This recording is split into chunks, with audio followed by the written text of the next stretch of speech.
Good morning बच्चों। आज हम आपको काव्य खंड से माखनलाल चतुर्वेदी जी द्वारा रचित पुष्प की अभिलाषा की नामक कविता की आपको व्याख्या बताएंगे।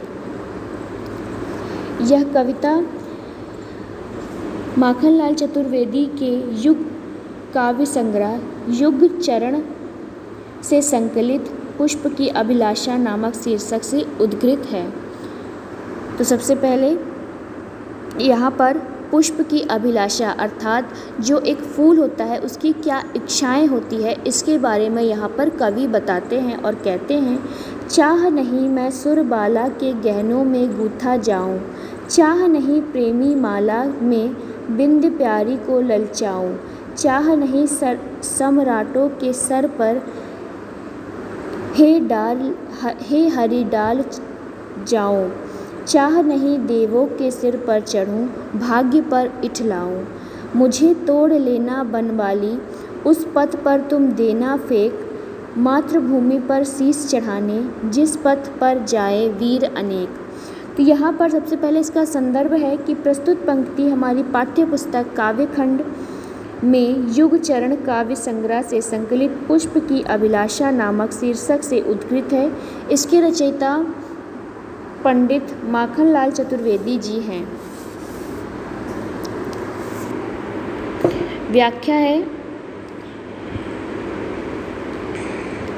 कि प्रस्तुत पंक्ति में कवि ने राष्ट्रवादिता के मूल स्वर दिखाए हैं और जिसमें त्याग, बलिदान एवं कर्तव्य की भावना तथा समर्पण का भाव कूट कूट कर भरा है। तो यहाँ पर कवि ने जो राष्ट्र के प्रति उसका प्रेम है, बलिदान है, उसका कर्तव्य है तथा उसका जो राष्ट्र के प्रति समर्पण की भावना है, इसी को यहाँ पर कवि प्रदर्शित करते हुए कहते हैं कि पुष्प की अभिलाषा तब पुष्प की एकमात्र इच्छा है कि वह बलिदानी वीरों के मार्ग पर पड़कर आत्मसंतुष्ट प्राप्त करे।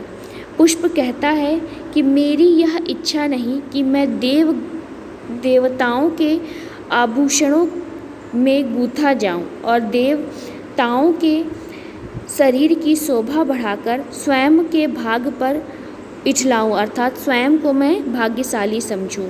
मेरी इच्छा यह भी नहीं कि मैं प्रेमी माला के में गूथा जाकर प्रेमियों के गले की शोभा बढ़ाऊं और उनके सानिध्य का सुख का अनुभव करूं तथा उसे अपनी प्रीति आकृष्ट पर ललचाऊं कि हे परमात्मा, मेरी यह भी इच्छा नहीं कि मैं सम्राटों के सौ पर चढ़ाकर अपने भाग्य को सौभाग्यशाली समझूं। मेरी इच्छा यह भी नहीं कि मैं देवताओं के सिर पर चढ़ाया जाऊं और यह सोचकर कि मैं देवताओं के सिर पर विराजमान हूँ और इससे मैं अपने भाग्य पर इतराने लगूँ।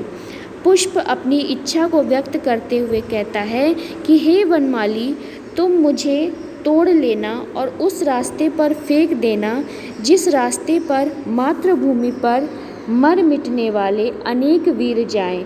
मैं उन वीरों की पदराज प्राप्त करके ही अपने को धन्य समझूंगा।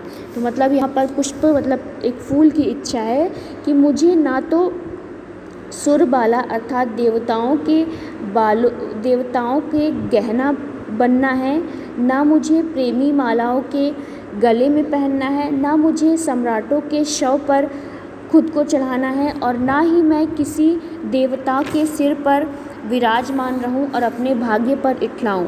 मेरी बस एक फूल की बस इतनी सी इच्छा है कि उसे तोड़कर उस रास्ते पर फेंक देना जहां पर मातृभूमि पर मर मिटने के लिए अनेक वीर जा रहे हों, तो उसी रास्ते पर मुझे फेंक देना, तभी मैं अपने आप को धन्य समझूंगा।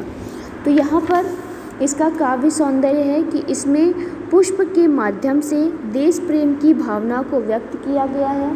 पुष्प की इच्छा एक आत्म बलिदानी वीर की अभिलाषा है, ना कि पाखंड युक्त किसी राजनेता की। यहाँ पर भाषा सरल एवं सहज है, शैली है प्रतीकात्मक, आत्मपरक, भावात्मक, रस है वीर, गुण है ओज, शब्द शक्ति है अभिधा और लक्षणा, अलंकार है अनुप्रास।